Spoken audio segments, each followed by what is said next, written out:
Hello, everybody. Welcome to this special event presented by FL Teams. Why wait until Thursday for the NFL draft? Our NFL experts are going to take you through the first round the way it should go down.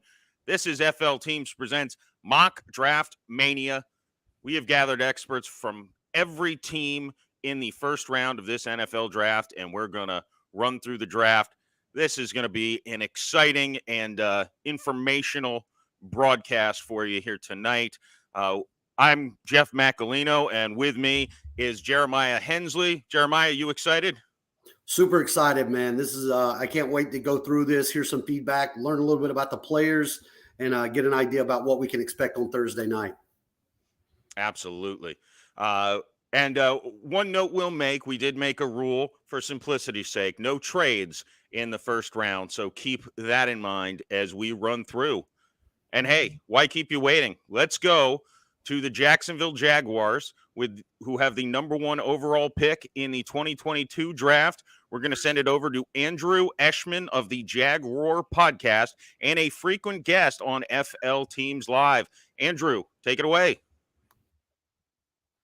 Everybody, it's Andrew from the Jaguar podcast, and special thanks to FL Teams for allowing me to announce the number one pick in the 2022 NFL draft. And without further ado, the Jacksonville Jaguars will be selecting Evan Neal, left tackle out of the University of Alabama.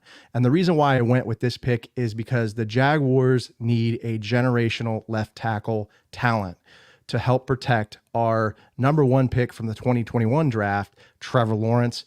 We don't want him turning into another Andrew Luck.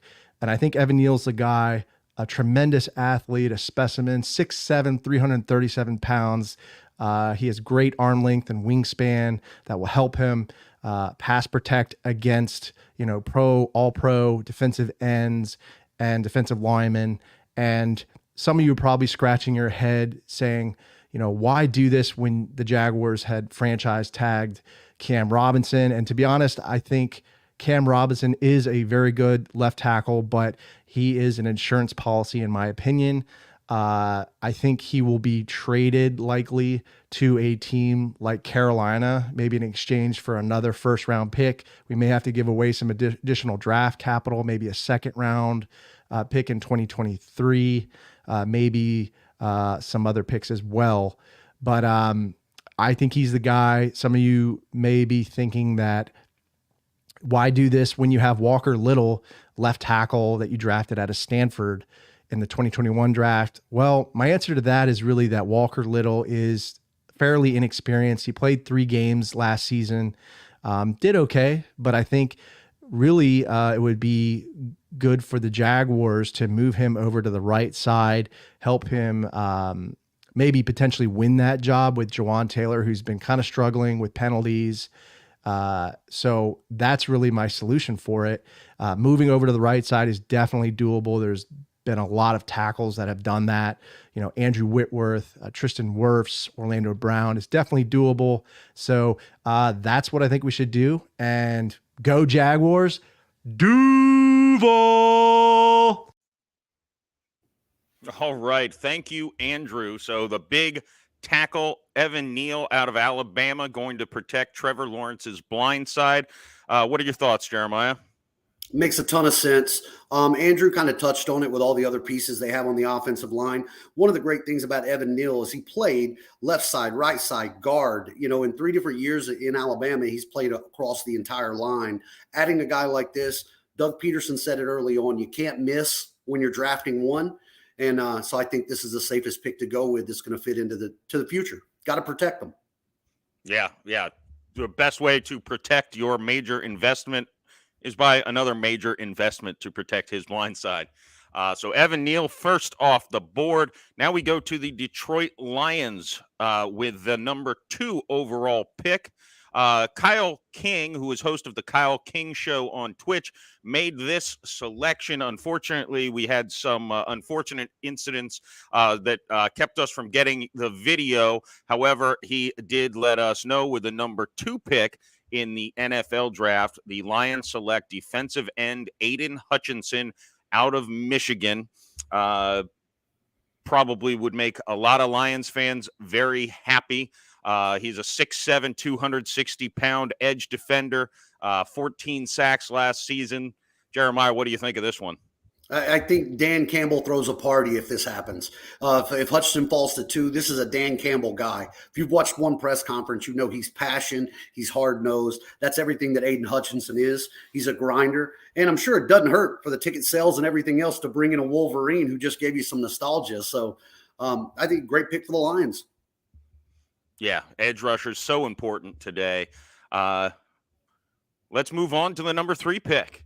For Houston, we're going to go to the host of the Daily Show, Barry on Sports, and nationally touring stand-up comedian Barry Laminack. Take it away with the number 3 pick. With the 3rd pick in the 2022 NFL Draft, the Houston Texans select a gift given to us by the Jacksonville Jags and the Detroit Lions. The city of Houston would like to thank both of those teams for allowing Trayvon Walker, of defensive end out of Georgia, to fall to number 3, allowing us the opportunity to retool and rebolster a admittedly struggling defense from last year. Okay, one of the worst defenses in the NFL. We in Houston recognize the deficiencies we had on the defensive side of the ball, and everybody knows it starts up front. And with the losses of J.J. Watt and DJ Reader, just to name a few, we recognize that retooling that defensive line is critical to our success and rebuild going forward. We are happy to have the 6'5", 272-pound defensive end out of Georgia, battle-tested in the SEC, running a 4.5 40 and impressing and wowing folks at the Combine. It's no wonder he was the consensus overall number 1 pick in this year's draft. So again, we say thank you for allowing him to fall to number 3. We look forward to having him. Thank you, Barry. Trayvon Walker, flying up the draft boards, especially this past month and a half. What do you think, Jeremiah? Just again, this is a solid, smart pick from Houston. The offensive line's not great, but they've got more problems on offense than that. There's not one skill position player that's going to be a game changer this early in the draft. You can fill those later. This is a guy who can set the tone on the end. Move him over to defensive end, and I think Romeo Cornell is going to love having that piece. I think, as our correspondent was saying there, it's a great, you got to start getting that next J.J. Watt, somebody to put some pressure on them. And finding Trayvon Walker at the 3 spot would be great. Yeah, part of a very talented front for the University of Georgia. All right, let's move on to the number 4 pick, which is the first of 2 top 10 picks for the New York Jets. For that, we go to Blake Andrew Pace. He writes Jets Country for Sports Illustrated, and he is a host of the Chasing 69 podcast. Andrew, take it away with the number 4 pick. Overall pick of the 2022 NFL Draft, the New York Jets select edge rusher Kayvon Thibodeaux out of Oregon, one of the nation's top prospects heading back into this past season. Had a little bit of a down year compared to his standards, but the Jets waste no time making this pick. I believe he is a perfect fit for head coach Robert Saleh's defensive scheme. It's a defense that loves rotating guys in and out, so no need Kayvon Thibodeaux to be out there every down. Let him start off as a pure pass rusher, get to the quarterback, pin his ears back, let him build up his frame a little bit and let him work on his run defense, and then he'll be that polished 3-down player, as we've seen in Saleh's experience going back to San Francisco with Nick Bosa, Eric Armstead, even going back further to Jacksonville when he developed the terrific rookie season out of Yannick Ngakoue. I think this is a perfect fit for both the player and the franchise. Let KT build up his 3-down capabilities. Let him be in a big market like New York City. And, some of these character concerns that seem to be just about maximizing the money he wants to make in his professional career. He can do just that in New York. For the Jets, the tide is hopefully turning. A strong offseason. Now go get that edge rusher next to Carl Lawson. Love the fit for both sides. I think this is a fantastic opportunity for the both of them. All right. Thank you, Blake. That's 3 out of the top 4 picks, edge rushers, which, tells you something about the league, right, Jeremiah? We said it's about getting pressure. It's about stopping pressure with the tackle and getting it on the other end. Thibodeau, man, I firmly blame this back on Deion Jordan, but when I see an athletic freak come out of Oregon at the defensive end, I just get a little shuddery in the top 5. I mean, the guy's a freak athletically, but it won't hurt me as a Dolphins fan to see him in jet green. You're not too afraid of the Jets anyways, are you? Nah. All right, let's go to the number 5 pick. The Giants are in an interesting spot this year. They're picking 5th and 7th here in the first round. So with the number 5 pick, we will go to the Cranky Fan, who is co-host of the Just Giants podcast. Everybody, this is the Cranky Fan, the co-host of the Just Giants podcast. With the 5th pick, the New York Football Giants select Akeem Ikwanu, offensive tackle from NC State. He's 6'4", 310 pounds. Giants, for the last decade, have kicked the can down the field, avoiding to rebuild their offensive line. It probably cost Eli the final third of his career, and it has not helped Daniel Jones out at all in his transition to be the franchise quarterback for the Giants. So this is a pick the Giants desperately had to make, especially drafting 5th. Evan Neal would have been my first choice, but surprisingly he went first in this draft. So I am very comfortable with Ikwanu, and we will see what happens with him. So again, that is our pick, the New York Giants' first pick in this draft. All right, thank you. So Ikwanu going to number 5, and some places have him going even as high as number 1. So seems like good value there. And again, keeping up with the trend of pass protector or edge rusher in this draft. The Giants said that they haven't given Daniel Jones a chance, and the ownership really says that. So if you're going to do it, you got to start here, not only for Jones, but for Saquon Barkley. I mean, you've got to have something else on that offensive side that's going to give these guys a little bit of time. What I love about Ikwanu is this guy gets out, man. He's not a one-level blocker. I mean, on the screens, getting downfield, he moves unbelievable for a 320-pound lineman. So he blocks on all levels. I think it's another attitude thing, just a nasty lineman who can move. That's a great pick. Yeah. Well, let's move on to number 6. The Carolina Panthers find themselves there. And to announce this pick, we're going to send it to the co-hosts of the Meow Mix Carolina Panthers podcast. Hey, this is Steven and Jerry from the Meow Mix Carolina Panthers podcast. We're here to draft for the Carolina Panthers at number 6 in this NFL draft. We are going to take Charles Cross, offensive tackle out of Mississippi State. Yeah, a lot of mocks have the Panthers picking quarterbacks, but at 6, it's just way too big of a reach to go with any of these. Blake Willis shows a lot of promise and everything, but with that being said, at least we get a left tackle to protect whatever quarterback we end up starting later on in the year. Yeah, I mean, Neal and Icky out of NC State are also options here for us. They're also obviously taken in this particular draft, but I think the Panthers could go any one of those 3 guys. But yeah, like Jerry said, quarterback also a possibility, maybe even a probability considering our head coaching status here, Jerry. Yeah, Matt Rule may be doing anything he can to save his job, so I could see him trying to grab a young quarterback to say, look, we improved with the young quarterback. He's going to be it. But yeah, it could very well happen. So that's the pick. Charles Cross going to the Carolina Panthers. Thank you, gentlemen. And first mention of a quarterback, but don't think the value's there at number 6. So they, again, go with build up the offensive line. You win games in the trenches, right? Yeah, I question if that's the right call there. I mean, Carolina's got a ton of holes, and Charles Cross is a great tackle. I think he's going to be a plug-and-play guy. But, I mean, you could also take your other pick here of, the cornerbacks, which Carolina desperately needs as well. That defense needs to be overhauled. I mean, Cross is going to be good. It's just, I like him better at around pick 11 or 12. But, I think you can't go wrong again. Get the guys up front. That's all we've got so far, man. Or guys to rush them or guys to stop them. So, yeah. Well, let's see if the trend continues. At number 7, we go back to the Cranky Fan. You can follow him on Twitter at the Cranky Fan. pretty easy to remember. For the number 7 pick, the second pick here in the top 7 for the New York Giants. Take it away. Hey, what's up again? It's the Cranky Fan, the co-host of the Just Giants podcast, back again for the New York Giants' 7th pick in the draft. In reality, we would be trying to trade this pick. I know the rules for this mock draft are no trading.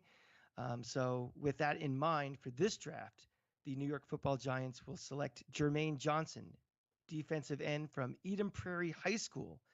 He also went to that school up north and that school out west, but I refuse to name them since I'm a Florida Gator. So we will just leave it at that. Again, the Giants, while they do need an edge rusher, we have so many needs on this roster that I would be trading down, and especially with all the run on defensive ends in this draft, that draft pick is even more valuable in a trade for future assets, because I would really love to have a first-round pick for next year coming out of this. The Giants have very limited cap money, and even signing all of these draft picks this year might be an issue. So I'd rather defer, but again, sticking with this draft, I'm taking Jermaine Johnson. He's the highest defensive end on my board still, and we'll go with him and see what happens. So that's who the Giants are taking with our 2 picks this year. All right. Thank you for that. The trend does continue. By the way, for folks wondering, that school up north and out west is Florida State University. So not north and west for most of you in the audience, I'm sure. But Jermaine Johnson, defensive end off the board from FSU, keeping, again, with the trend of rushing it and protecting the passer. Yeah, I know we tightened it up with no trades in this draft, but I think the Cranky Fan hit the nail on the head. If you're the Giants here, you got to try to move back. If you're stuck on the board, then I guess that's the call again. Just surprised that, we're getting close to the top 10. There's still a lot of really good defensive backs, and this has become a passing league. So, I understand getting to them and protecting them, but at some point you still got to cover. But if you're in that position, look, the Giants could come out a lot worse than walking away with Icky and Jermaine Johnson. So, yeah, agreed. That's that kind of gives you a nice linchpin on both sides of the ball at the edge. All right, let's move on to the Atlanta Falcons. They have the number 8 pick in the draft. We're going to go to Will McFadden. He is a writer for The Falcoholic and host of the Believe in Falcons on the podcast, on the Believe Network. Take it away, Will McFadden. What's up, everyone? My name is Will McFadden. I am the host of the Believe in Falcons podcast, and I am here to make the number 8 pick in this mock draft. And with the number 8 pick, the Atlanta Falcons are going to select Georgia defensive tackle Jordan Davis. That's right, Falcons fans. They're finally getting a Bulldog, and I think they're getting a pretty damn good one. We know from day one that Jordan Davis is going to be among the very best interior run defenders in this league, something the Falcons could use because, frankly, they could use everything, but he has the upside to develop into a pretty good interior pass rusher. We saw the incredible combine workout that he put together. He is an athletic freak of the highest caliber, and the NFL, you bet on traits, and very few people have traits that Jordan Davis possesses, but we have seen a proven path to success for defenses that have players like Jordan Davis right there at the heart of it. You think of your Vince Wilforks, you think of your Casey Hamptons, you think of your Haloti Nadas. All of these guys were parts of amazing defenses over the years, and they really helped unlock everybody else around them. It kind of doesn't matter to me how Jordan Davis develops as a pass rusher, because I think the attention that he commands can have ripple effects and allow the Falcons, as they add more pieces to this defense over the next couple of years, to really free up those guys to play a specific style of football. And I think that starts first and foremost with the attention that Jordan Davis is going to command and what he's going to be able to do with that extra attention, because it's not like he gets moved out of the way by 2 guys. So I think that this is going to be one of the best ways for the Falcons to jumpstart their defensive rebuild with a player who is unlike, frankly, any other we've ever seen come into the NFL. So the Falcons get their Georgia boy and take home Jordan Davis. All right. Thank you, Will. He brings up some good points. Jordan Davis set the world on fire with his performance at the Combine. Just with his size, the combination of speed, strength, all that stuff, a freak of nature that I don't know we've ever seen in the NFL at his size.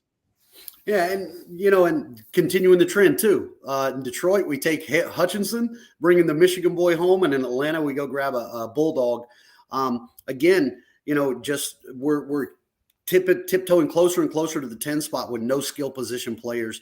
I do think he made a valid point. The guys like Haloti Nada, Vince Wilfork, they changed the game. I guess, again, if you've got a lot of holes to fill, you just try to get the first one done right. And so far, it's been pretty low risk on the picks that we've seen come through. Yeah, and he is right. Atlanta has a lot of holes on that roster. And speaking of a team with holes on their roster, the Seahawks were able to get back into the first round with the number 9 pick. And for that pick, we will take it to stage actor off recent performances of Seussical and Aladdin. She also is an associate producer of the Jeff Macalino podcast. Let's send it to Bella Macalino. With the number 9 pick, the Seattle Seahawks select Ahmad Gardner, quarterback from Cincinnati. The Seahawks have a lot of holes on their roster, not the least of which is at quarterback after trading Russell Wilson to the Broncos. But they did get this pick to help fill one of the many holes. Seattle would have loved to grab an offensive lineman, but the top 3 tackles are already off the board, and they need great value at the number 9 pick. Gardner brings great size at 6'3". To go along with his speed and playmaking ability, there is little doubt he can step right in and be starter day 1 in the NFL. He considered picking Malik Willis and Kenny Pickett here as the replacement for Wilson, but we just don't think the value is there for either of them inside the top 10. The Seahawks are happy to leave the first round with Sauce Gardner, a new playmaker for their secondary. Well, there you have it. First non-lineman off the board. And the anticipation is he'll be a lockdown, half the field kind of player. What do you think? You got to love any guy with the nickname Sauce.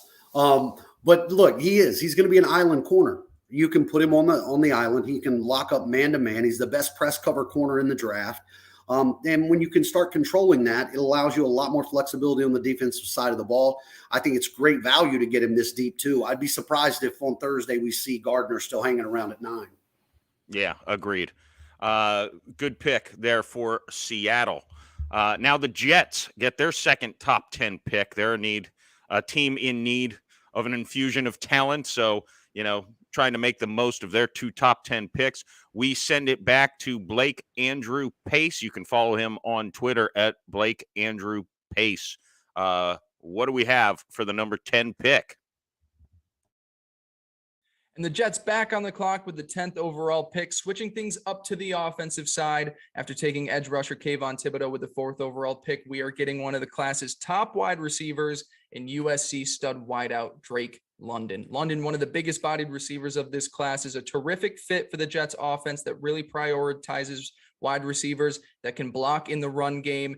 With a lot of misdirection, you need guys on the perimeter that can really help set the edge and create room for their running backs. Drake London can do just that. Great frame, great build. Also terrific after the catch, another huge requisite for wide receivers in this offensive scheme. Now, in terms of helping out the offense, Zach Wilson heading into year 2 needs a big-bodied receiver he can trust in contested catch situations. In the red zone, Drake London is just that. Had some of the, I think he led the nation in contested catches this past season, despite playing in only 8 games. So relied on heavily in USC's offense, can be relied on with Zach Wilson in this offense heading into next season. Love the fit, getting one of the top pass catchers to help out this offense, now working alongside the likes of Corey Davis, Elijah Moore, Braxton Berrios is a solid wide receiver 4. Love all the help this team is doing to make life easy for Zach Wilson in year 2. Seems like a smart pick to me. If you got the quarterback you want to be your future, surround him with weapons. What are your thoughts? Yeah, Drake, London brings a lot of different things to the table. He kind of mentioned it. He's got a big body, so it's a great red zone target to have, but he's just great control too. He can be just as effective out of the slot. Doesn't look as fast coming off the line, but he's a technician. He knows how to control his body. He knows where he's at. He makes contested catches. I think these receivers that we've seen come into the league over the last couple of years that are coming from more pro style offenses are more ready to make an impact. So I think London's one of those guys that he's going to be able to step in from day one and be a nice safety net if indeed Zach Wilson's your guy. All right. Well, that rounds out the top 10. 5 defensive linemen, 3 tackles, 1 corner, 1 receiver. Let's move on to number 11. The Washington Commanders, and to make their pick, an FLTeams.com contributor, Brad Smith. Said, I have the Washington Commanders selecting safety Kyle Hamilton out of Notre Dame. With this being said, drafting Hamilton fills in 2 major needs for Washington, one of them being a big physical linebacker who can play all 3 downs, who can blitz kind of in a Jamal Adams type role, and that's exactly what Hamilton can do at 6'4", 220 pounds, an absolute freak of a man, great instincts on and off the ball, and he's also good in coverage too, which can help Washington if they decide to play him in the backside with Cameron Curl and Bobby McCain. If not, he can play up in the front 7 alongside 2021 first-round pick Jamin Davis, and of course Cole Holcomb, who had a great end to last season. Now, with that being said, drafting Hamilton was kind of best player available, but it also did fill a couple of needs in for Washington. But it was very tempting when looking at all the quarterbacks still being on the board and all the receivers that Washington pretty much wants still on the board. Garrett Wilson, Drake London, they would make a lot of sense here for Washington, especially if Terry McLaurin is on his way out. And quarterback is also smart too, because Washington can easily move on from Carson Wentz after the season. But with that being said, I have the Washington Commanders selecting Kyle Hamilton with the 11th overall pick. All right, Kyle Hamilton, falling all the way down to 11. I can tell you the Lions at number 2, Kyle had told me he strongly debated taking Hamilton all the way up at number 2. So the Commanders get a great talent at number 11 in Kyle Hamilton, a player you're pretty familiar with, Jeremiah. Man, as a Notre Dame fan, like, it's a travesty if he falls outside the top 10. If he gets to 11, that's just a gift. I mean, you can overanalyze all you want, but Kyle Hamilton, in all of my years watching Notre Dame football, I've never seen a DB that had a better nose for the ball. His instincts are just next level, right? I mean, he's 2 steps ahead of the route and the play before the player is. So, maybe it's 40 times not blazing, but long arms, great body control, great instincts, and just has a way of creating turnovers. I think he steps in to become a leader of whatever defense he's in day one, can handle the tight end in the slot. This is a do-it-all safety. I love it. Yeah, great pick there by Washington. The number 12 pick is the Minnesota Vikings. We'll send it over to another contributor from FLTeams.com, Sam Fetterman, to make the 12th overall pick. The Vikings picking at number 12 in this mock draft, I have them selecting Derek Stingley, the cornerback from LSU, which for me is a race to the podium type pick if he's available for them. Stingley had one of the best freshman seasons out of any cornerback ever, maybe the best of any cornerback in college football history as a freshman, leading the LSU defense on that national championship run. Stingley has all of the traits necessary athletically, mentally, and physically to be one of the best cornerbacks in the National Football League, and to be one of the best cornerbacks in the National Football League from his first snap. While he may not be as technically ready as some of the other corners in this class, he's not that far behind, and he is better than just about all of them in all of the upside projection traits. With Gardner off the board, Stingley is the easy choice. There should be no stress for Kwesi, the general manager of the Minnesota Vikings, making this pick if Derek Stingley is still on the board. Thank you, Sam. Coming to us live from Speed Bump Boulevard, Derek Stingley out at LSU, a very talented corner. And the Vikings, they have a lot of weapons on offense, but they need a lot of talent on defense. Yeah, I mean, the thing about Stingley, though, is I'm pretty sure if he was on that cab ride that he would end up injured now for 3 weeks. Like Stingley, I don't know, man. He just can't stay healthy. The guy looks to avoid contact. I mean, yeah, he looked unbelievable in the small amount of film that you've got on him in college. Over the past 2 years, he's missed a lot of games. And the NFL is becoming more and more. I mean, I don't think you can shy away from contact and be an impact player. Has the highest ceiling, I believe, of any of the DBs, but that's a concern to me. Yeah, and the cornerback's a position where injuries happen a lot, so you can never have too many of them, but you obviously want them to be available more often than not. Now the Texans are back on the clock at number 13, their second pick of the first round. We will go back to my buddy Barry Laminack. You can follow him on Twitter at Barry is Funny. And also subscribe to his YouTube for not only his sports coverage, but his hilarious stand-up. Take it away, Barry. 13th pick in the 2022 NFL Draft, the Houston Texans select Garrett Wilson, wide receiver out of Ohio State University. Sorry, the Ohio State University. Look, it's no secret. Our offense struggled last year at times. We think that Davis Mills might be the answer after replacing Deshaun Watson. But we feel like we need to provide him with more tools. Brandon Cooks, we value significantly, but we feel like he needs a complimentary receiver on the other side of the ball to keep defenses more honest. We think Wilson is that guy. We understand not the best route runner. We understand maybe not the most speediest receiver on the field, but we like his ability to go get the football, make plays when absolutely necessary. Look, we can teach this kid how to run routes, but the intangibles he brings to the position are off the charts. And we are very excited to have him as a wide receiver 2 going into this season. And if we lose Cooks in the future, who knows, maybe he becomes a 1 for us. All right. Thank you, Barry. Garrett Wilson, the second receiver off the board. This is one of the deepest high-end talent receiver drafts we've had, so they're going to start falling off the board fast. Any thoughts on Garrett Wilson? He's my favorite wide receiver in the draft. I just think, again, coming from that program and just the ability that he has to, again, control his body. He's got top end speed when need to be, and you can flesh out the routes. So I think it's great to see Houston investing because Davis Mills quietly had a really good rookie campaign. So it's nice to see what he'll do with some more weapons being added.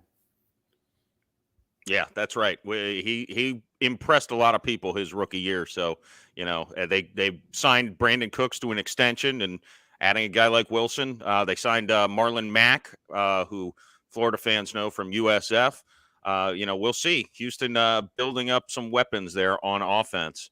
The number 14 pick is with the Baltimore Ravens. To discuss the Ravens pick, here is Josh. You can find him on Twitter at ravensflock_JP. Take it away, Josh.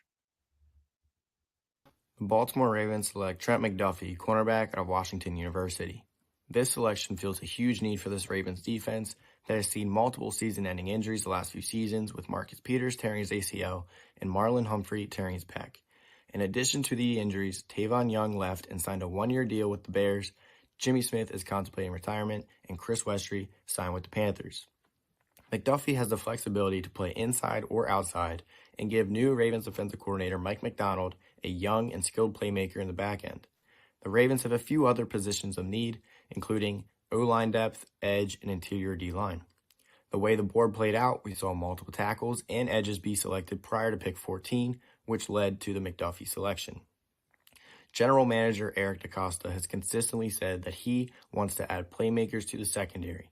He made a huge splash signing in free agency by signing Marcus Williams, who previously played for the Saints. Williams has 15 interceptions in his career, while McDuffie has 2. McDuffie could come right in and start as a slot cornerback, while the 2 All-Pros, Marlon Humphrey and Marcus Peters, start on the outside. The Ravens have 10 total draft picks, including 5 in round 4, so look for them to continue revamping both sides of the ball and potentially double-dipping in a few areas of need. So the Ravens going cornerback because the way the board played out. And, I personally like the pick. They had so many injuries in the secondary last season. It just tanked their season. What I just said a couple picks ago, you can never have too many corners is kind of my thought. Yeah, but I think the only thing that I question with this is that you do have two all pros basically on the outside right now. So you're looking at bringing in, back up some depth, but you're leaving wide receiver on the board. And until there's an absolute legitimate every Sunday threat on that wide receiving, then you've got to try to get that for Lamar. I mean, Mark Andrews and they do a great job with the backs, I think skill position here, you've got a lot of picks, like you said, you can afford to gamble a little bit on a high ceiling. But never get enough corners. Same thing. We're going 3 and 4 wide on the norm now. So. Right. And you have to think with the wide receiver talent, you still can probably get one in the second and even third round that is probably going to be a solid producer. Maybe not the high end top guys on the board, but can at least step in and give you something and see how they develop. Next up, the Philadelphia Eagles. They have pick 15 and 18 in this year's draft. With the first pick, number 15, we're going to go to contributor to FLTeams.com, Jack Morgan. What's good, everybody? I have the 15th pick for the Philadelphia Eagles, and with the 15th pick, we are going to take Devin Lloyd out of Utah. Devin Lloyd will fit in well with this Eagles team. The Eagles, last year, of course, they struggled on defense, and they need some linebackers. The linebacking core is slightly deteriorated, over the past couple of years. And you know what? That's where they need to go with this pick. And they made that trade, of course, with the Saints. They have the 18th pick coming up next. You'll have to stay tuned for what I do with that pick. But the Eagles get the linebacker they need here, Devin Lloyd. Very talented coming out of Utah. I think Eagles fans will be excited here. Devin Lloyd, that's the pick. All right. Pretty consensus among experts that he's the best off-the-ball linebacker in this draft, Devin Lloyd, for the Eagles who need some help. Yeah, in that hypothetical world, if the Dolphins would have kept their first-round pick, this is who I would have loved to have had there. I think, again, this is a guy that plays great in coverage, tough on the run. Lloyd's a great pick. The only thing I would question, and we'll see what comes up in pick 18, but again, you got to get some more talent on the offensive end with Philly. And I think when you've got this many picks in this, you can afford to roll the dice a little bit. But overall, I think he's a solid linebacker, great pick. I think he'll step right in. All right. Well, as Jack mentioned, they had made a trade with the Saints. So the Saints have pick 16 and 19. The Eagles and the Saints kind of have that middle of the draft locked down. So with the first pick for the New Orleans Saints, we're going to take it to the host of Bolts and Bats in the Bay, a podcast here on FL Teams, Jeff Macalino. With the 16th pick of the NFL draft, the New Orleans Saints pick Trevor Penning, tackle from Northern Iowa. Playing a little draft strategy here and picking Penning. First of all, we love Penning as a player. He looks like a guy who might very well be capable of coming in and starting at left tackle on day one.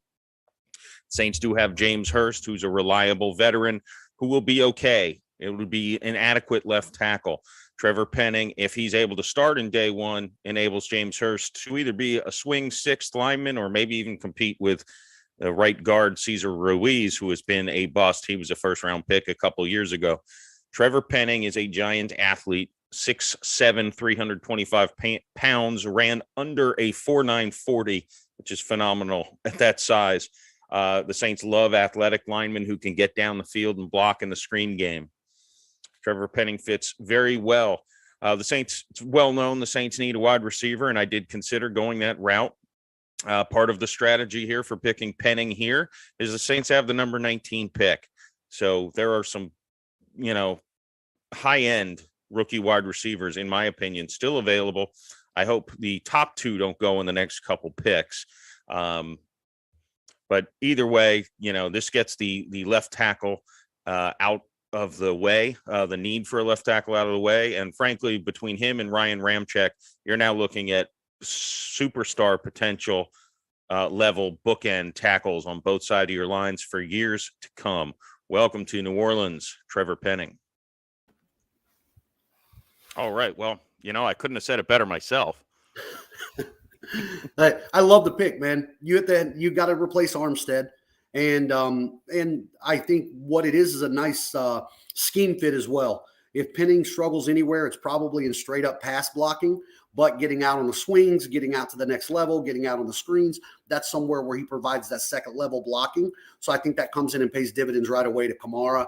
And just 6'7", 325, running under a 4.9. Yeah. Crazy. Well, and a little tip of the strategy there from the Saints. We'll see how that plays out. Let's go to number 17. The Los Angeles Chargers are on the clock. And for that pick, we go to David Drogemeyer of the Locked On Chargers podcast. Hey, what's up, guys? This is David Drogemeyer of the Locked On Chargers podcast. And with the 17th overall pick in the 2022 NFL Draft, the Los Angeles Chargers select wide receiver Jameson Williams out of Alabama. The reason why I went with this pick is just the way the board set up for me, and this is just one of the last pieces that the Chargers need to complete. Possibly one of the best, most explosive offenses in the NFL. They were top 5 in the NFL last year, and they really just needed that one speed threat, that guy that could get the ball in a screen, in a drag route, in a slant, and be able to take that ball the distance to the house, be able to stretch the defense to make them respect that long speed. Jameson Williams is going to come in and bring that element right away. And then you're pretty much complete. You have Keenan Allen, you have Mike Williams, you have Austin Eckler, and now you have that dynamic yards after catch, home run hitter speed threat to complete one of the most explosive wide receiver and just offensive weapon profiles to pair with young superstar quarterback Justin Herbert. And I think you have to feel like you have one of the best offenses in the NFL out. He's missed a little bit of time recovering from that ACL injury, but you don't draft a player for the first year. You have to project further. You got to know that when you take this guy, you got him on a 4-year contract that's guaranteed. And so you have to project into the future. I think this is a move that can solidify a Chargers offense that will perennially be one of the top offenses in the NFL. Yeah, well said. The Chargers, part of the AFC West arms race. Just a crazy amount of talent flying into that division in Vegas, in LA, and Denver. Jameson Williams, as he said, he might miss the first 6 weeks of the season, but bring him in week 7, week 8. That's an explosive weapon to add to an offense, no matter when it is in the season. The Alabama receivers have shown what kind of damage they do in this league as of late. And I think finally the Chargers take that steps that I kind of talked about earlier with some of these other teams. The Chargers, you're getting into a team that doesn't have a tremendous amount of holes, right? So you can kind of play with house money here. And you can say, let's gamble on this ACL, which is going to have him fall to us. But we can afford to be without him because we've got Williams, we've got Keenan Allen, those pieces. And then ultimately, if he comes back at, near 80, 90%, and you pair him up with Herbert, the AFC West, it's turned into the Big 12, man. Yeah, a lot of talent in that division.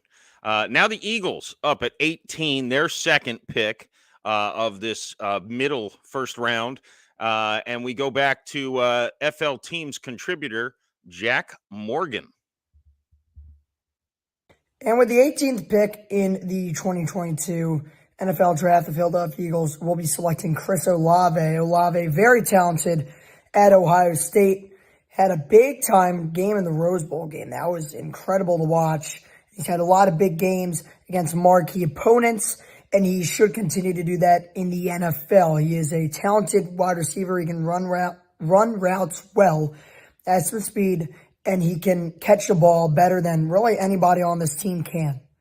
So hopefully, and Olave should make a big impact on this team already. The Eagles, they don't have great receivers aside from Devontae Smith. They have missed on some wide receiver picks like J.J. Arcega-Whiteside and Jalen Reagor. I don't think there's a chance that this ends up being a bust, or should I say a miss in the Eagles' future. So hopefully, yeah, that's a pick. Chris Olave out of the Ohio State University. And personally, I think he might be the guy, maybe not long term, but day one, I think he might be the most plug and play rookie receiver in this class myself. Yeah, I'm right there with you. And I think it's a smart move for Philadelphia because, look, they're in a very similar situation here where you have to figure out what you have with Jalen Hurts, right? And, in fairness to Hurts, there wasn't a lot of talent outside of Vontae last year. So adding another piece to this, if you're putting two big-time young receivers, you're going to know by the end of this year if Jalen Hurts is your guy or he's not. So I like the pick. Anybody, again, I love these receivers coming out of big-time college programs. They're making this transition into the NFL a lot smoother and easier than we saw 5-6 years ago. So I really love Olave here. I think it's a great fit with what they've got going in Philly. Yeah, and that run on wide receivers is kind of picking up here. And speaking of number 19, the New Orleans Saints seem to be in need of a receiver. Let's take it back to the host of the Jeff Macalino podcast, Jeff Macalino.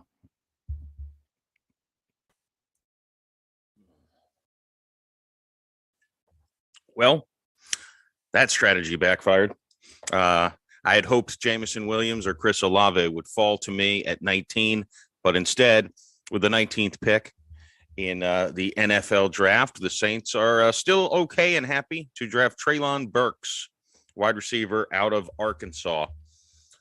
Burks a little slower, but, a big-bodied receiver. Not terribly dissimilar to Michael Thomas, has sneakier speed than you imagine. He's going to need to learn to run the precise routes. He's shifty in space. He's still a very talented receiver.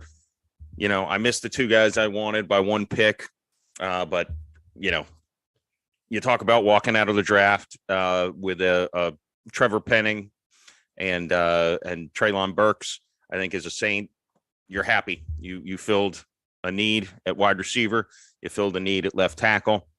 They need more weapons on that offense for Jameis Winston.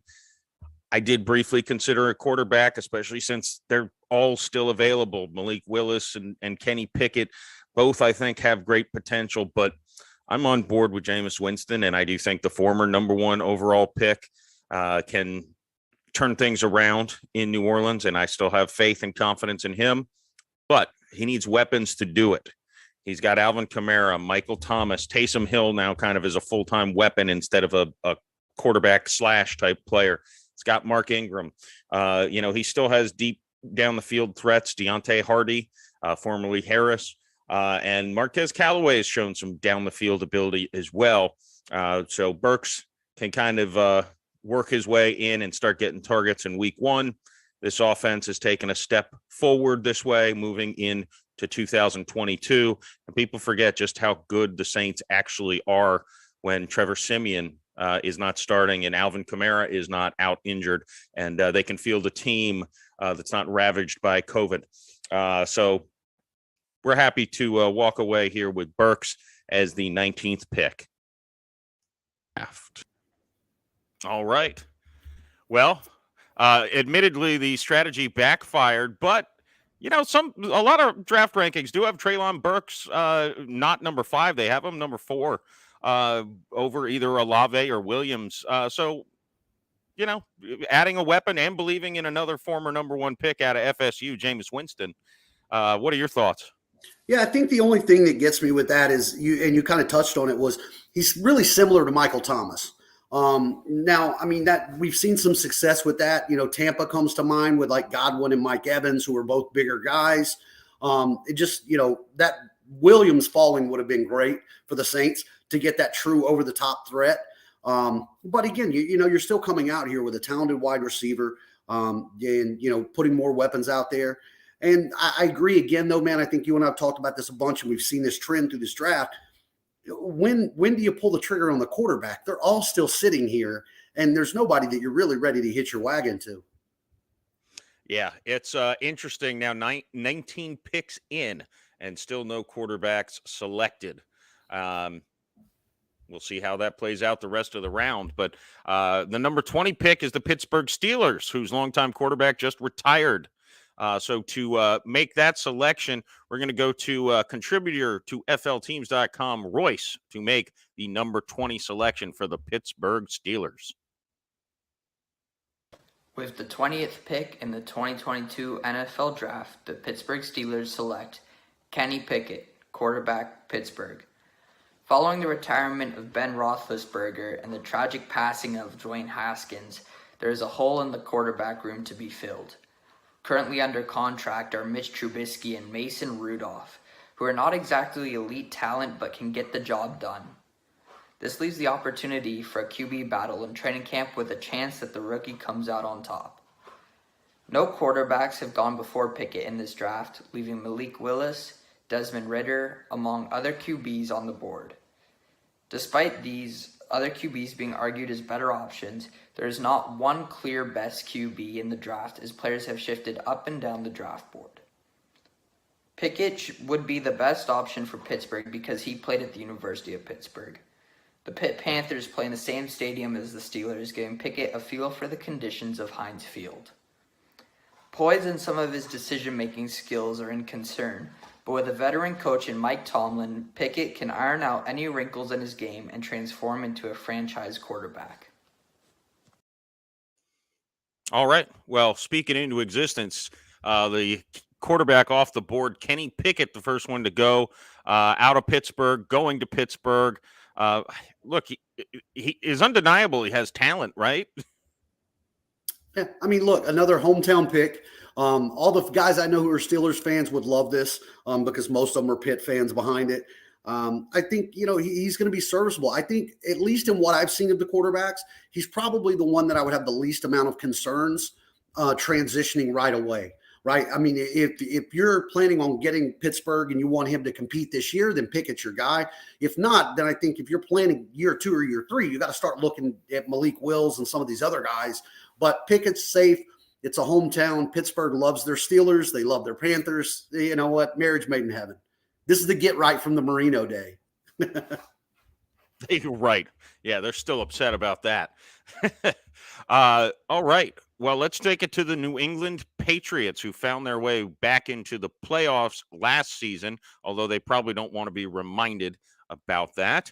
To make this pick, number 21 for the Patriots, we go to Grant Flood, contributor to FL Teams. Hello, everyone. Making the 21st selection of the 2022 NFL Draft, Flood from Flood Sports Zone on YouTube. And I have the New England Patriots selecting center Tyler Linderbaum out of Iowa with the 21st selection in the 2022 NFL Draft.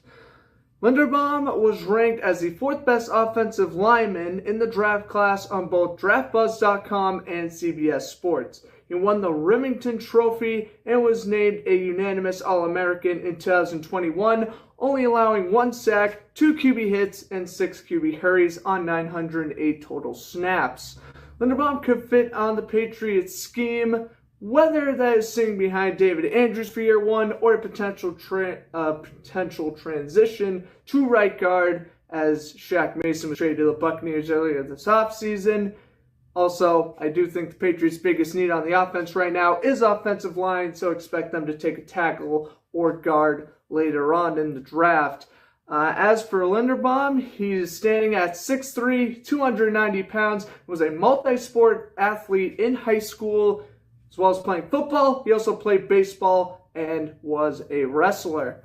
He was given a 90.5 rating out of 100 at the Combine, according to DraftBuzz.com, with his main strength being pass blocking. I personally think he will switch to right guard and will be an immediate contributor to help protect Mac Jones and create holes for Damian Harris and Ramondre Stevenson next season.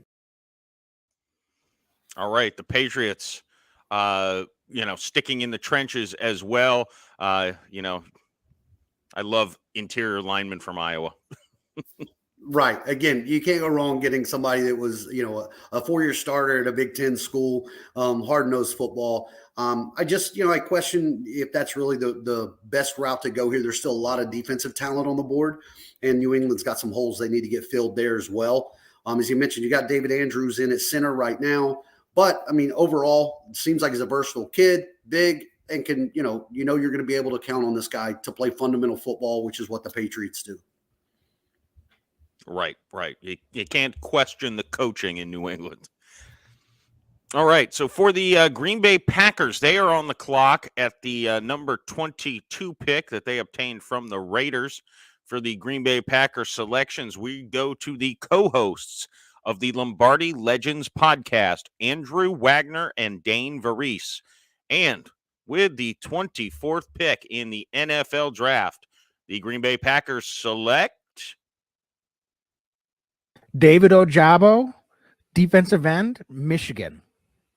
Love this pick for the Green Bay Packers at 22nd. This is a young guy. He really fits what the Packers like to do with first-round picks. 21 years old.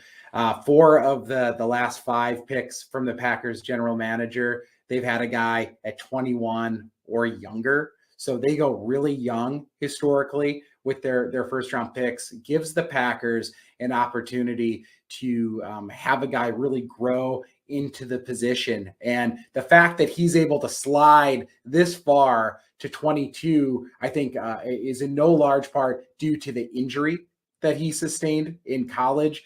But the Packers right now have Rashawn Gary, another former Michigan edge rusher, and then Preston Smith. So you're able to bring in Ojabo, who early on in the season is going to be able to work his way into shape, learn from 2 professionals. And then I think by mid-season, this is a Packer team that's in win now mode. So what they're able to do is they're able to work him in, and he's really going to be able to, I think, make an impact as the season progresses. And what they're looking for him to do really is November, December, and January football at Lambeau Field, go and make an impact. I love his game. He's fast, off the edge. He's aggressive, and he's just a nasty football player that fits what the Packers are looking to do on defense. So again, David Ojabo, great selection at 22 if the Packers can get him. And again, in this mock, with the top 5 receivers off the board, the Packers, no-brainer to me, even with the injury, as you said, take the best value at a position that actually is of some need for them. This is a guy that would have been a top 10 pick for sure. Yeah, well, the Packers, most winning franchises seem to pick best player available, not fill a need. You don't want to go into the draft needing to fill a need, even though one could argue the Packers have a big one at receiver. They do have another first-round pick. Yeah, I get the logic with the receivers. That big group, that first kind of tier is kind of moved off now. The only thing is with Ojabo is just, man, Achilles injuries so recent. You just, I know people recover quicker these days. It just seems like, yeah, he's a talent, but that injury, there's no wonder he would slide this far. But true Packers fans, they know better than to draft a skill position player. So. Aaron Rodgers is not the general manager, that's for sure. All right, moving on. The Arizona Cardinals hold the number 23 selection. For that pick, let's send it over to Bo Brock from the PHNX Cardinals podcast.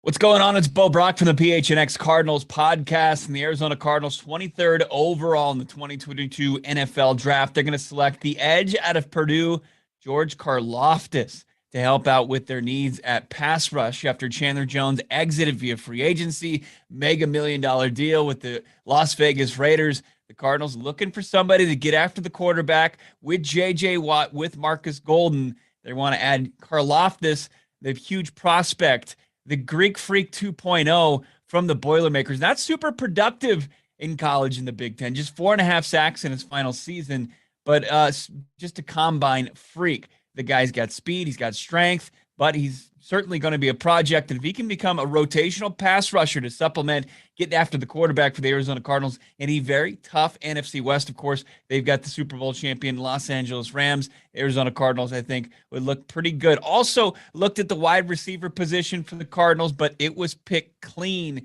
before they got on the board in this mock draft. So George Karlaftis is the pick at 23 for the Redbirds. I like this pick a lot. They lost Jones, like it was mentioned. He is a developmental player, but he's another guy, one of those just athletic freaks. I like the pick here.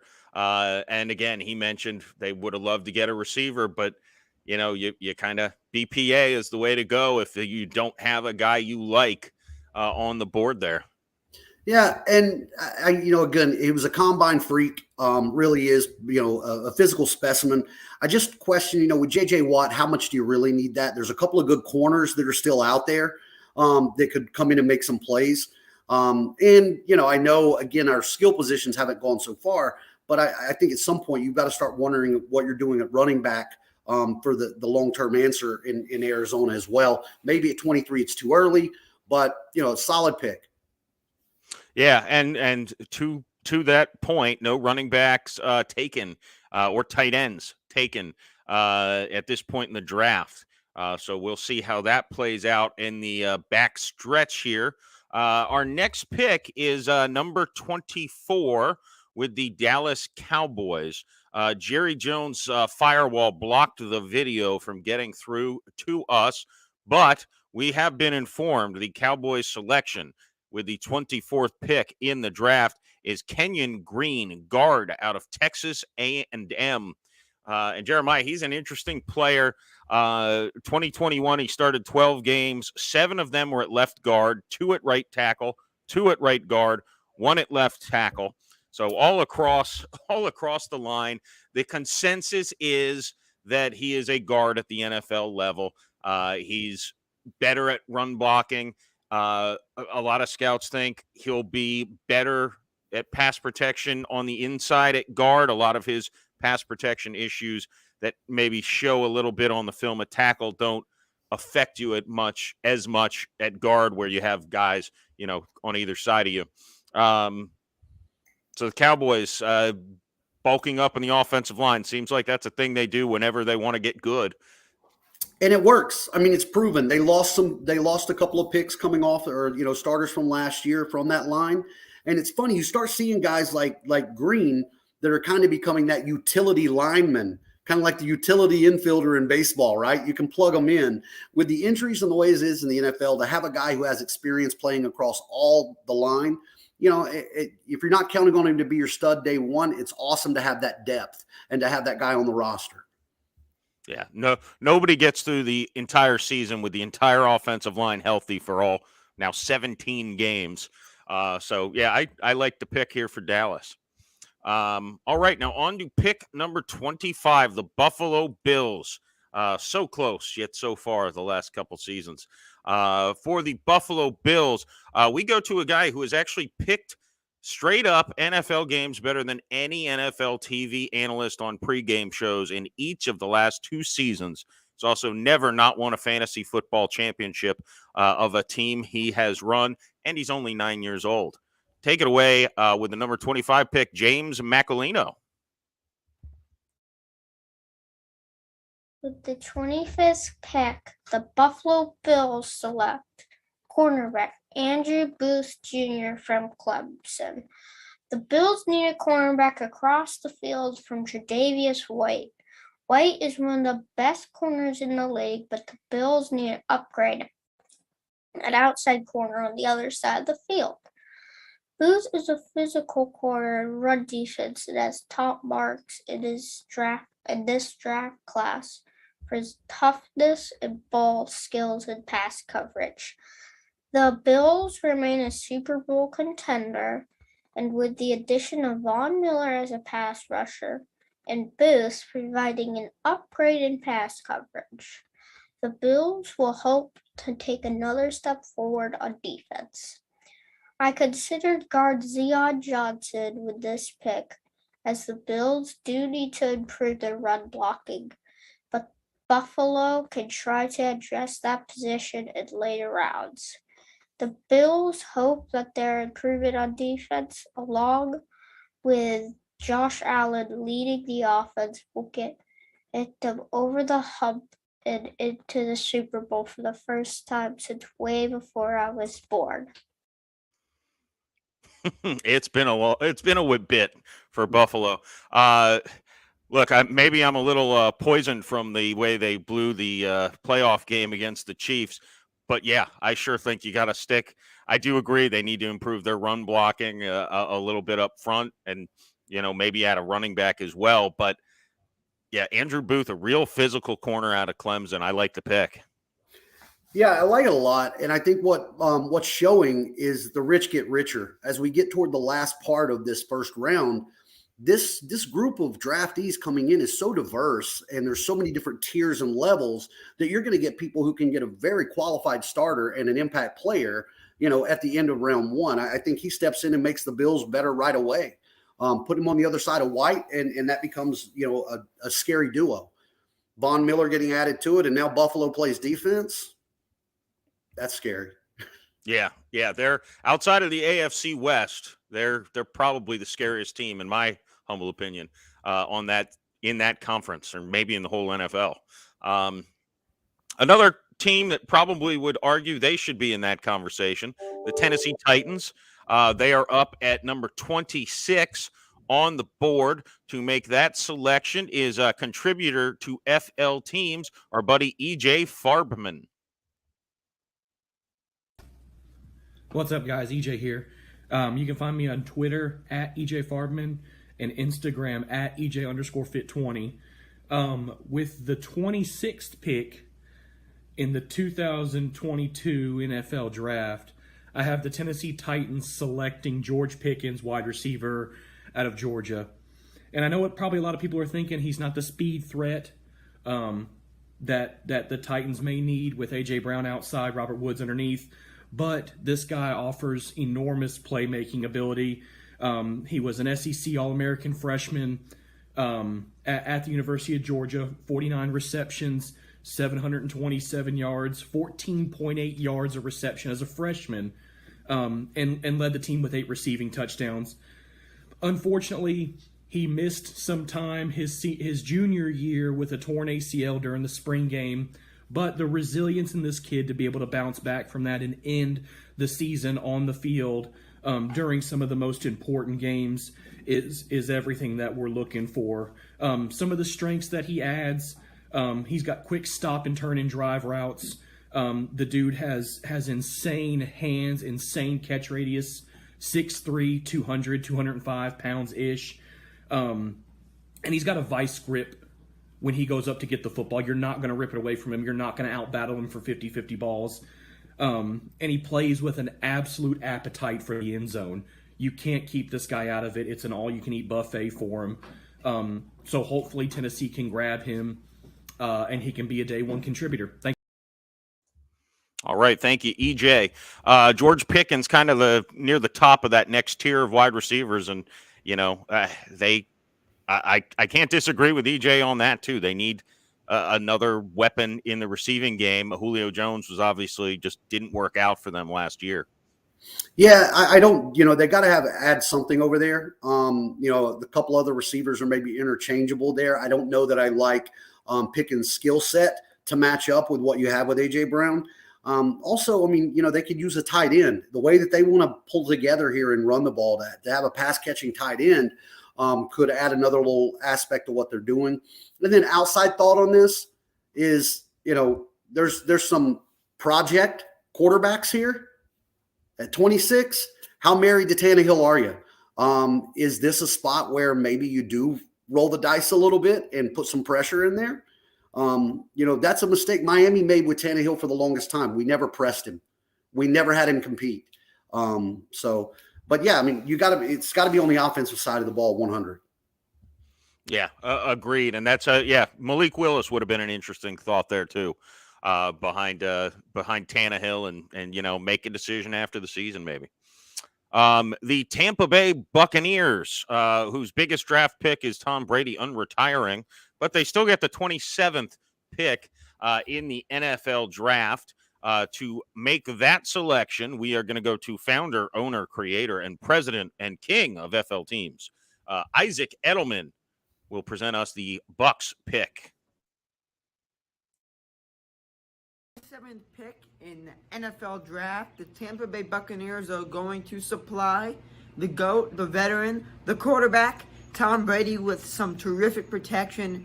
They're going to draft Zion Johnson, a guard out of Boston College. Look, Johnson, sterling demeanor, strong work ethic. He has some great film. He has so many great athletic traits. This is a guy that is going to come in as Tampa Bay's day one starter. He's going to help Brady, not having to worry about the Marpet replacement. Look, Johnson's going to come in. Johnson is going to not be as good as Tristan Wirfs, but what are you going to expect? This is going to be a rookie, and I know rookies are questionable in the draft, but the Bucs are really set at all positions. One of their concerns is age, and that's why you need someone who's young, such as Johnson out of Boston College. So that's who I think the Bucs are going to get. I think Brady wants the Bucs to get Zion Johnson as well. Yeah, Brady doesn't like that pressure in his face. That's for sure. And look, Zion Johnson, one of those guys that's not a sexy pick, but I think a great pick, whoever gets him, in the back end of the first round. And look, Brady's gone after this season. I don't think there's any question about that. So building up your offensive line to protect, whether it be Kyle Trask or, whatever quarterback they acquire next offseason, it's not a bad move to build up that offensive line because, you can get by with a lesser quarterback if you can protect him and give him time. And again, a guy who can play multiple positions. He's played the left guard, the left tackle, and comes from outstanding coaching staff up in Boston College when it comes to offensive linemen. So I think it's a great pick. Again, you got to replace Wirfs at some point. Might as well do it now. All right. The Green Bay Packers with their second selection in the draft. We're going to go back to Andrew and Dane of the Lombardi's Legends podcast for Green Bay's second pick. And with the number 28 pick in the draft, the Green Bay Packers will select Travis Jones, defensive line, UConn. Yeah, this is a guy, Dane, that I think we sneakily can slide right in next to Kenny Clark, and he may not be the starter from day one. I know the Packers just signed Jaron Reed as a free agent, but just a one-year deal. I think really this Packer front office has been serious about trying to address personnel-wise the defensive line up front and shore up a defense of need for years and years, which is trying to address this run game. Last year, we saw some improvement there, but still gave up 4.7 yards per carry. So we need to get as many bodies with some athleticism up front. Travis Jones, prototypical 3-4 defensive lineman, can really plugs the holes against the run. And I think this would be a body eating type of guy up front. Has a lot of strengths at the point of attack, is not someone that you're going to be able to push out of the hole.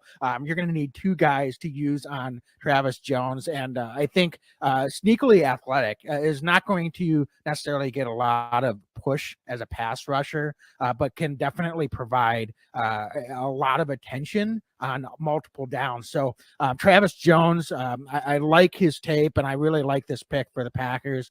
Again, we had no wide receivers in this pick. George Pickens was gone now as well. So kind of a tough spot for the Packers, but they're able to shore up a position of need as well.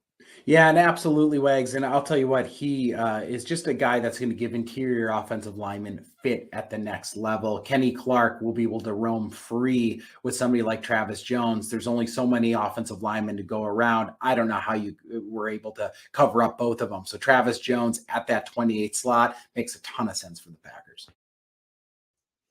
All right, Packers going defense. Aaron Rodgers just sent me a text saying he retired. But he lost a couple of talented wide receivers, and they haven't really addressed it with a young player in this draft. But they've undoubtedly gotten better defensively. You're right. Well, I think, it could be a shift in what the Packers are going to be, right? You want to stop the run and you want to run the ball. Without a doubt, I think they might have the best 1-2 tandem of running backs in the NFC next year. So if you're going to line up and try to grind this thing out, stopping the run on the other side is how you're going to keep that fresh. So going defense, you can't go wrong in the Midwest with some big defensive players in the middle making a stand. So those guys feel so Green Bay to me. Like, I love that podcast. Yeah, absolutely. Thank you, guys, from Lombardi's Legends podcast. The Chiefs are on the clock at 29 and 30. So we're going to make back-to-back selections here. And to announce those selections, we have the host of the Fins Up podcast, Fins in the Sea podcast, whatever titles, here on FL Teams. You can also follow him on TikTok at JAY Frog 817. It's Jeremiah Hensley to announce the next two picks for the Kansas City Chiefs.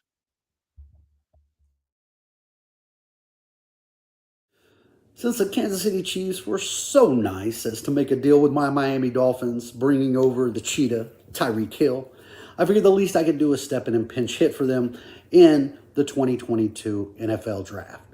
So, a couple different things to keep in mind with Kansas City. We got to start rebuilding. It's not a rebuild completely, but it's a retool. So how do we do that? We start with a good start right here with number 29 and 30 in the 2022 NFL Draft. Number 29, Kansas City Chiefs will select wide receiver, Penn State, Jahan Dotson. Dotson runs a 4.4. He's not quite Tyreek fast, but it's time to put something back in the cupboard when you start to bring it bare. Keeping that in mind, we're going to go with the 30th pick, safety, Daxton Hill from Michigan.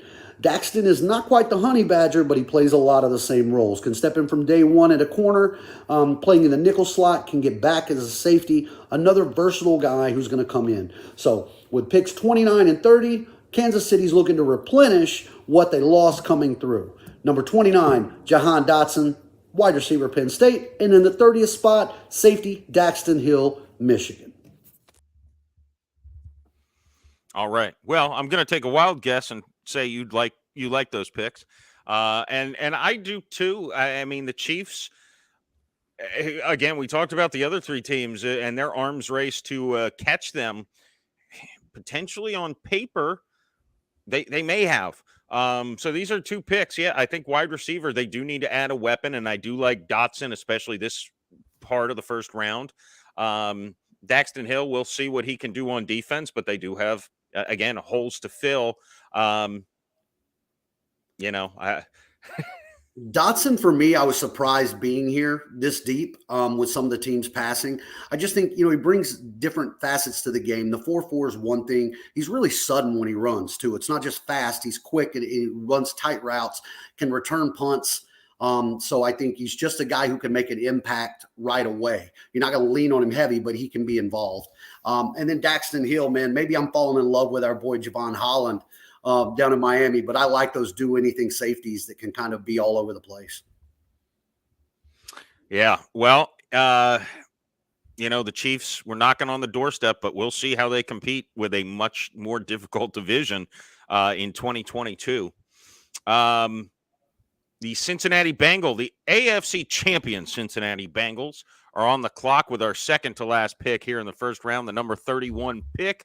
And to make that pick, making the 31st pick is Frank LaPlaca from the Unofficial Bengals podcast. Take it away, Frank. With the 31st pick in the 2022 NFL Draft, the Cincinnati Bengals select Kaiir Elam, cornerback, Florida. So what this is going to do, it's going to bring in another outside starting corner to compete with Eli Apple. We have Awuzie on the right side, and Apple is the projected starter on the left side. So the goal would be to have Elam get in there and give competition. Whether he's going to win the job outright, then we have a starting corner. If not, then we have a depth corner. You always need corners in this league, especially with teams running 4 receiver sets. And corners also have a tendency to get injured, especially physical ones making tackles on the outside. So there's a lot of opportunity for Elam to get into the starting lineup. I know a lot of Bengal fans were looking at Tyler Linderbaum, and that was one of my choices, but obviously that was selected earlier in the draft. That would have bolstered the offensive line, but you can't go wrong here. I think you get a starting level corner that can play on an island out there, 6'2", 4'3", 40, excellent college pedigree. So it's definitely a good player for us to have on the roster. And then we can worry about addressing the offensive line in round 2. All right. Thank you very much, Frank. Only the second player drafted out of a Florida college here in the first round. I love the pick. For people who have turned into FL Teams broadcasts before, they may know I don't have the highest opinion of Eli Apple or people who watched, the Super Bowl. So I like the pick, get some competition in there. And Elam has some great athletic skills and abilities. Yeah, I knew exactly when I heard cornerback. I'm like, Jeff loves this pick because Eli Apple, you got to do something there. And look, Elam's a big physical guy, which you can get away with a little more in the league now. So you can kind of get in there and lock in. So I think it's a good pick. It fits their defense's mentality, and the offensive line at this point's kind of been picked bare. So yeah, that's true. And at this point, reaching for an offensive lineman, I think history has shown you can get solid starters. Teron Armstead comes to mind. You don't need to draft them in the first round. You can get very solid players that can come in very quickly and make an impact in the later rounds, or at least in the second and third round.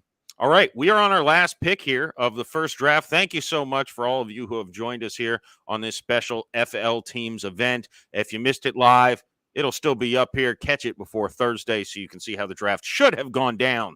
The last pick was sent to us by Kyle King of the Kyle King Show on Twitch. He's at Kyle King on air on Twitter. And with the 32nd pick in the 2022 NFL Draft, the Detroit Lions draft quarterback Malik Willis out of Liberty. I think most people agree that if you're talking who has the highest ceiling, it's Malik Willis. I also think most scouts agree he's not ready to start in week 1 of 2022. The Lions, first of all, draft position-wise, 32nd pick is perfect for them.